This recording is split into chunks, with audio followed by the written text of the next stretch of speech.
from one part of the United Northwest area, its full government name, to the other. Luckily, Clifton Street is the main corridor that runs through the land, which is what the folks who actually live here call our neighborhood. Outside of my school, the Persons Crossings Public Academy, the land is the only world that I know. It's magic. People call it the land because the whole area used to be farmland. Now, I almost twist my ankle walking along the uneven pavement of the cracked sidewalk. Summer vacation's only as fun as you make it, you know? If I can't come up with my own adventures, I'd be stuck in a house complaining about how bored I am. That ain't me. I figure out what I have to do. I nod to a kid, maybe 8 or 9. He stays on the block, fixing his bike, trying to make do with the parts he has. After fishing in the side pocket of my backpack, I hand him a small baggie of bearings. "What's that?" He stares at the bag like I'm trying to hand him a cup of wasps. Oily splotches stain his white tank top. His shorts drape past his knees, matching his black socks against his Indianapolis Colts slides. "Bearings for your bike?" "But Jared and them snatched them from me. Where'd you get them?" "I found them."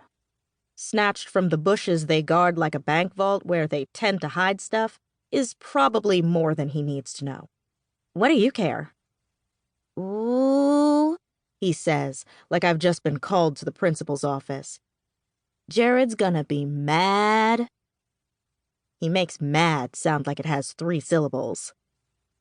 That's for me to worry about. I ain't scared. I glance over my shoulder, checking for anyone approaching by bike. Jared and them are only one thing wrong with the neighborhood. I can't quite put my finger on what's changed. I heard some dudes were putting together a bike program over on 34th. Why don't you go up there and see if they can help you out? A still uncertain look on his face. Careful, but not distrusting. He takes the baggie and upturns his bike to walk it up the block. He turns around for a second with his silent, "Thank you." I don't even know how to respond to the boy properly. I never got to be a kid. My family has lived in one part or another of this neighborhood all my life. I remember being young, but that ended the day the police knocked on our door and I answered. That's what led to me no longer having a home. This is why I have only associates. Friends are a risk I can't afford. They might find out about my situation. Even a friendly ally, as my teachers like to call themselves, might feel the need to call the Department of Child Services on me. I don't need anybody.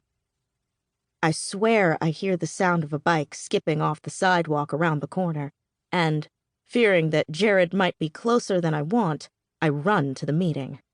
Still, going to this meeting is more a matter of survival, mostly because I was promised there'd be snacks. I can't say I ever noticed the old Indianapolis Public Library No. 1 building much before the summer. With the number 1906 chiseled onto its cornerstone, it looked like another house overgrown with weeds and ivy. Miss Campbell's on some committee to see about getting it on a historic registry because it's the oldest library building in Indianapolis. Since it's on our block, the city had forgotten about it, but she organized folks to help refurbish it into a community space. Me being here is her fault. She's always on me to do more stuff for the community. I'm not sure if that's me, though. "We're all in this together," she always says, like she's the neighborhood cheerleader. If anyone tries to call her by her government name, Essence Campbell, or anything else, they quickly get corrected.